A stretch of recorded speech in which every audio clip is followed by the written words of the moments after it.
Salam alaikum. Donc, c'est la deuxième partie du cours de cinématique du point matériel qui concerne le vecteur vitesse dans les différents systèmes de coordonnées. Donc, on commence d'abord par les coordonnées cartésiennes et avant ça, on va définir d'abord c'est quoi la vitesse.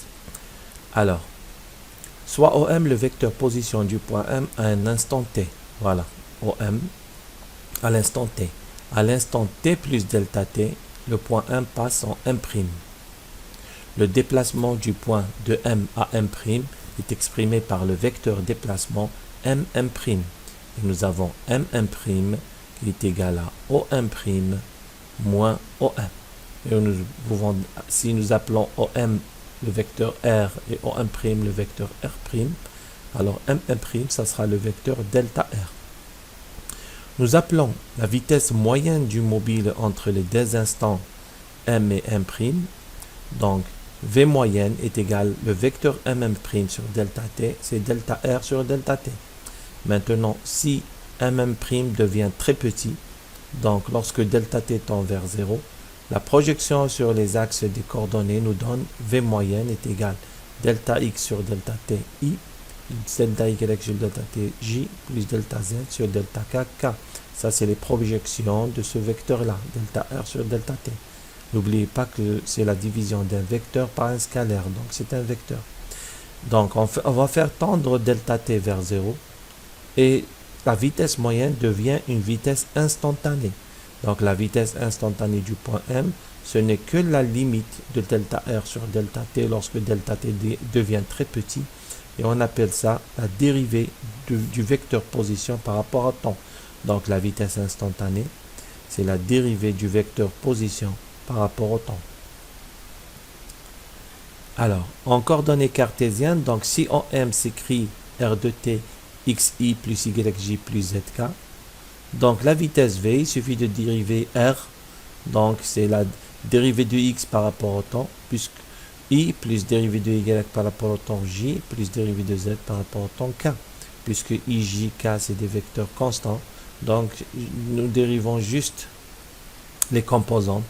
Donc, on note dx dt x point, dy dt y point et dz dt z point. Donc, la vitesse instantanée du point M, c'est x point i plus y point j plus z point k. Et c'est un vecteur qui est toujours tangent à la trajectoire. Alors, maintenant en coordonnées polaires. Donc, en coordonnées polaires, on va passer dans le plan xy. Et on va utiliser les coordonnées polaires qui sont ρ, qui définit la position du point M, et phi, l'angle que phi, ρ avec l'axe OX. Donc on sait que OM, le vecteur position, s'écrit ρ de M fois E de ρ. E de ρ étant un vecteur, voilà, E de ρ est un vecteur unitaire qui est porté par ρ. Donc n'oubliez pas que ρ, il tourne et en même temps il varie en distance. Le module de ρ est variable. En plus, ρ tourne, donc phi est variable. Donc, euro, le vecteur unitaire euro, c'est cosinus phi i plus sinus phi j. Et e phi, c'est moins sinus phi i cosinus phi j. Donc, on a vu ça au la partie 1 du cours. Donc, les vecteurs unitaires en coordonnées polaires, c'est euro cosinus phi i plus sinus phi j. Et E phi est égal moins sinus phi i plus cosinus phi j. Donc il suffit juste de remarquer que E phi est la dérivée de euro par rapport à phi. Le vecteur vitesse instantanée est dans ce cas, donc V de M, je vais dériver ça.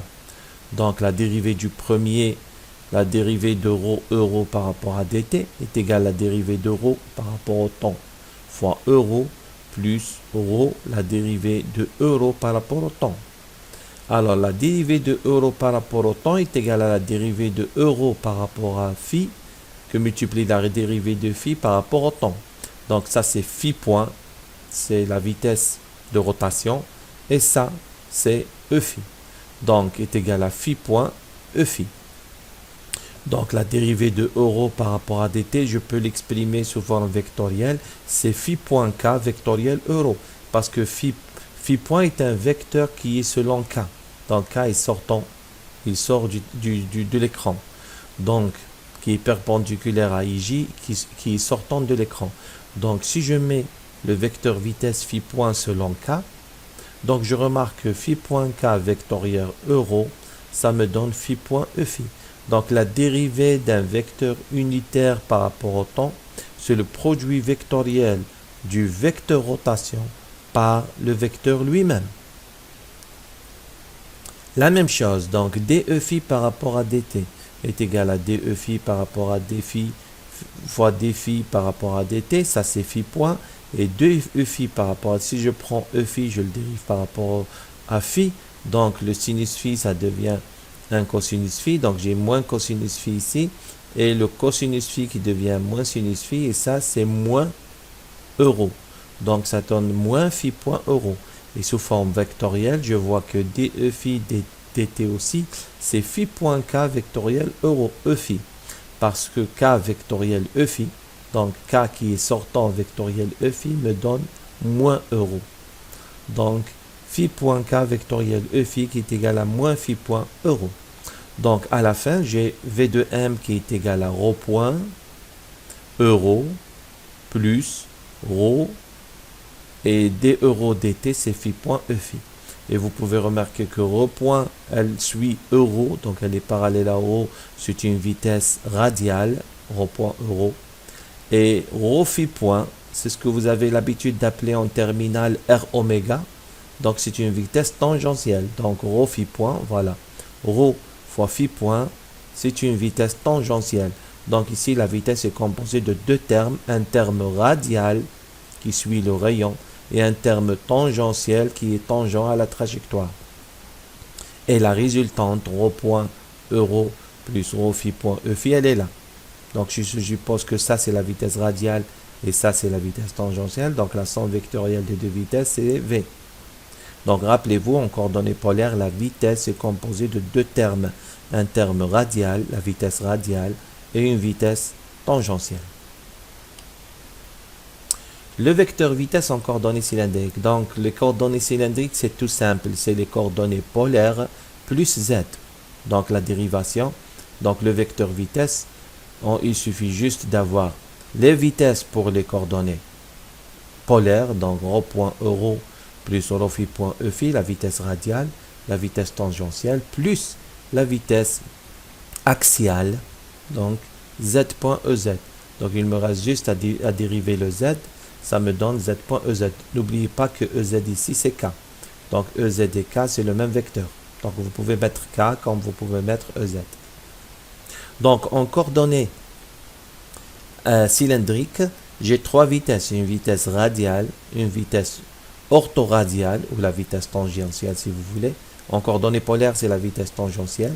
Et en coordonnées cylindriques, on appelle ça la vitesse orthoradiale. Et la vitesse axiale. Trois termes.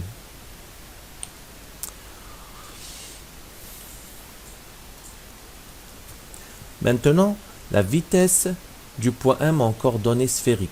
Donc, en coordonnées sphériques, le vecteur position s'écrit RER. Le voilà. Donc, R est égal au M, qui est égal à RER. ER étant un vecteur qui est collinéaire à R. Donc, ER égale à sinus θ cosinus phi I plus sinus θ sinus phi J plus cosinus θ K. Eθ, c'est la dérivée de ER par rapport à dθ. Voilà, Eθ est perpendiculaire à ER, c'est la dérivée de ER par rapport à θ. Donc, vous prenez ER, vous le dérivez par rapport à θ, ça vous donne cosinus θ cosinus phi I plus cosinus θ sinus phi J moins sinus θ K. Alors, E phi, c'est le produit vectoriel de ER par Eθ. C'est égal à moins sinus phi I plus cosinus phi J. Donc, c'est le vecteur unitaire des coordonnées polaires. E phi, il est là. Donc, E phi, il est là. Il est perpendiculaire à euro. Donc, il ne faut pas confondre euro avec ER. Donc, euro et ER sont différents. Donc, si je fais le produit vectoriel ER par Eθ, je trouve E phi. Et je peux remarquer aussi que E phi, ce n'est que DER par rapport à d phi sur sinus θ. Donc, si vous dérivez ER par rapport à phi et vous divisez par sinus θ, vous obtenez E phi. Donc, j'ai les trois vecteurs unitaires qui constituent la base des coordonnées sphériques. Pardon. Donc, DER par rapport à DT, c'est θ point Eθ plus phi point sinus θ E phi. DEθ par rapport au temps, c'est phi point cosinus θ E phi moins θ point ER. Et la dérivée de E phi par rapport au temps, c'est moins phi point sinus θ ER moins phi point cosinus θ Eθ. Ce n'est que moins phi point E phi. Pardon, moins phi point euro. Donc, j'ai les trois dérivés, donc les trois vecteurs unitaires, la dérivée des trois vecteurs unitaires par rapport au temps. Donc, je peux constituer ma vitesse. Donc, la dérivée de RER, la vitesse de M en coordonnées sphériques, elle comporte trois composantes. Une vitesse radiale qui est égale à R.ER selon ER. Une vitesse méridionale Rθ.Eθ. Donc la vitesse méridionale, elle est tangente au méridien. Et R sinus θ phi.E phi qui est la vitesse longitudinale. Donc elle est tangente aux lignes longitudinales. Donc E phi, elle est portée par la vitesse longitudinale est portée par E phi. La vitesse radiale est portée par ER. Et la vitesse méridionale est portée par Eθ. Le vecteur vitesse en coordonnées intrinsèques. Donc on avait dit que les coordonnées intrinsèques, on suit le point M sur sa trajectoire. Donc lorsque le point M passe de la position 1 à la position 2, donc delta R, c'est R' moins R. Voilà. Mais l'abscisse curviligne mesure la distance parcourue. Donc l'arc M1, M2, c'est delta S. Et lorsque delta S est très petit, je peux écrire avec une bonne précision que delta S, la mesure de l'arc, ce n'est que le module de delta R. Et delta S sur delta T est égal à delta R sur delta T. En passant à la limite quand delta T tend vers 0, j'obtiens la dérivée de S par rapport au temps, c'est la dérivée du module de R par rapport au temps, et ça c'est le module de la vitesse. Donc la vitesse, si à partir du vecteur OM qui est égal à xi plus y plus zk, donc la vitesse c'est x point i plus y point j plus z point k, et je calcule le module de la vitesse qui est la racine de x point au carré plus y point au carré plus z point au carré.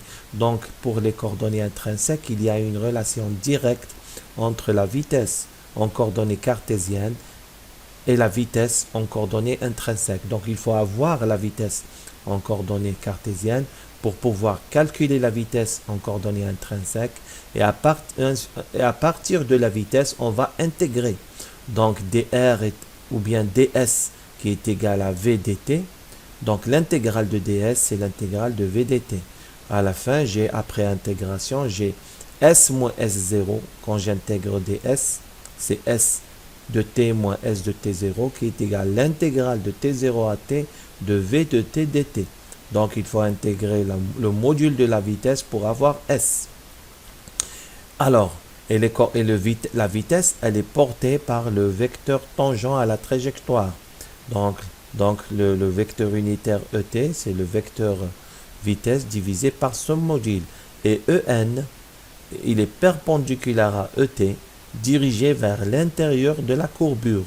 Donc faites attention, EN est dirigé vers l'intérieur de la courbure. Ce n'est pas le cas pour les coordonnées polaires où ER est sortant. Donc ici, EN est dirigé vers l'intérieur de la courbure. Et j'ai le troisième vecteur de la base, c'est ET vectoriel EN pour constituer la base. Donc n'oubliez pas, en coordonnées intrinsèques, il faut d'abord avoir la vitesse en coordonnées cartésiennes, calculer le module de la vitesse, ensuite utiliser ce module-là pour calculer la position ou bien la coordonnée intrinsèque S de t. Maintenant, on passe au vecteur accélération dans les systèmes de coordonnées. On commence toujours par les coordonnées cartésiennes. Donc, le vecteur accélération, c'est la dérivée du vecteur vitesse. Sachant que le vecteur vitesse, c'est x point i plus y point j plus z point k, je dérive le vecteur vitesse par rapport au temps. Donc, j'obtiens la dérivée de x point par rapport à temps, plus la dérivée de y point par rapport au temps, j plus la dérivée de z point par rapport au temps k. Donc, les différentes dérivées, je vais les noter x2 points i plus y2 point j plus z.2 point k. x2 points étant la projection de l'accélération du point M sur l'axe des x. y2 points, c'est la projection de l'accélération du point M sur l'axe des y. Et z2 points, c'est la projection de l'accélération du point M sur l'axe OZ. Alors, maintenant pour les coordonnées polaires. Le vecteur vitesse, c'est la vitesse radiale plus la vitesse tangentielle, rho point euro plus rho phi point e phi. Donc, je vais dériver ce vecteur-là pour avoir la vitesse accélération. Là, le vecteur accélération, pardon. Le vecteur accélération, c'est dv dt est égal à la dérivée du premier terme par rapport au temps plus la dérivée du deuxième terme par rapport au temps. Dérivons le premier terme, rho point euro. Donc, la dérivée de rho point euro par rapport au temps est égale à la dérivée du premier rho seconde, c'est l'accélération radiale que multiplie euro, plus le premier rho point va la dérivée du deuxième. Donc, n'oubliez pas que la dérivée de rho euro par rapport à t, c'est phi point e phi. En fin de compte, le premier terme va me donner deux termes, rho seconde, donc euro, plus rho point phi point e phi. Alors, maintenant le deuxième terme, la dérivée de rho phi point e phi par rapport à dt. Donc, j'ai trois termes. Je dérive le premier, rho point phi point e phi, plus rho dérivé du second, phi de point e phi. Donc, le troisième terme, c'est rho phi point. Et la dérivée de e phi, c'est moins phi point euro. Donc, ça fait moins rho phi point carré euro. Donc, l'accélération au final sera, si je vais rassembler les termes en euros et les termes en e phi. Donc ça fait rho de point moins rho phi point au carré euro, c'est l'accélération radiale, plus rho phi de point plus 2 fois rho point phi point e phi, c'est l'accélération tangentielle. Donc il y a deux termes dans l'accélération radiale et deux termes dans l'accélération tangentielle. Ceci pour les coordonnées polaires. Donc pour les coordonnées cylindriques, je garde l'accélération pour les coordonnées polaires, c'est la même. Et j'ajoute l'accélération axiale selon l'axe Z. Donc j'ai l'accélération radiale, l'accélération orthoradiale et l'accélération axiale. Donc les deux premières, c'est les mêmes que celles calculées pour les coordonnées polaires. La troisième, c'est une accélération, c'est la même accélération calculée en coordonnées cartésiennes. Donc la troisième accélération, ça reste toujours une accélération axiale selon Z. Maintenant, en coordonnées sphériques. Donc, les coordonnées sphériques, je ne vais pas vous donner tous les détails de la dérivation, je vais vous donner juste le résultat, et vous pouvez le vérifier chez vous. Donc, le vecteur, on avait montré que le vecteur vitesse, c'était r.er plus r θ.e plus r sinus θ phi.e phi. La dérivation du premier, deuxième et troisième terme, voilà, va me donner l'accélération en coordonnées sphériques. Et ça va me donner à la fin, A de t est égal r2 point moins r θ point au carré moins r phi point au carré sinus carré de θ, er plus r θ 2 points plus 2 fois r point θ point moins r phi point au carré sinus θ cosinus θ, eθ, plus r phi 2 points sinus θ plus 2r point phi point sinus θ plus 2 fois r θ point phi point cosinus θ e phi. Donc j'ai trois valeurs, trois composantes de l'accélération radiale, méridionale et longitudinale. Ceci pour les coordonnées sphériques. Le vecteur accélération en coordonnées intrinsèques. Donc rappelez-vous que pour les coordonnées intrinsèques, on suit le poids matériel sur sa trajectoire. Donc on utilise l'abscisse curviligne S, qui est la distance parcourue par le point M. On a vu que la vitesse du point M, c'était la dérivée de l'abscisse curviligne par rapport au temps, et c'était la dérivée aussi du vecteur position, le module du vecteur position par rapport au temps. Donc, ayant le vecteur position en M, je peux calculer sa vitesse en coordonnées cartésiennes et avoir ainsi le module de la vitesse. Donc, le vecteur accélération instantanée dans ce cas, A de M est égal à dv dt. Donc, je dois dériver le vecteur v et non pas le module de v. Parce que V vecteur est porté par le vecteur unitaire tangentiel ET. Donc V, il se déplace avec ET. Donc comme ET il change de direction, donc V aussi change de direction. Donc si je dérive V module, je vais avoir juste l'accélération tangentielle, la variation du module de V qui est toujours porté par ET. Mais je ne vais pas avoir la variation de V lorsque ET change d'orientation. Donc, on doit dériver le vecteur V. Et le vecteur V, c'est V fois ET. Le module de V fois le vecteur unitaire tangent ET. Donc, la dérivée de VET, c'est la dérivée de V par rapport au temps. C'est la dérivée de cette quantité que multiplie ET plus V, cette quantité que multiplie la dérivée de ET. Maintenant, comment on va dériver ET? Supposons qu'en chaque point M, nous pouvons dessiner un cercle de rayon ρ. Voilà. Donc, ce cercle est tangent à la trajectoire en M, ce qui nous permet d'écrire en ce point-là que ds, quand M se déplace sur cette trajectoire, ds est égal au ρ, le rayon que multiplie dθ. Donc, θ, c'est l'angle que fera M en se déplaçant sur la trajectoire circulaire. Donc, en se déplaçant d'un petit ds, il va tourner d'un petit dθ. Donc, ds égale ρ dθ et ds dt est égal ρ dθ dt, puisque ρ ici est constant. C'est θ qui varie. Et ρ θ, donc c'est dθ dt, c'est ρ dθ point. Donc, la vitesse, ds dt, la vitesse, c'est ρ θ point, où je peux écrire que θ point, c'est la vitesse sur ρ, c'est v sur ρ.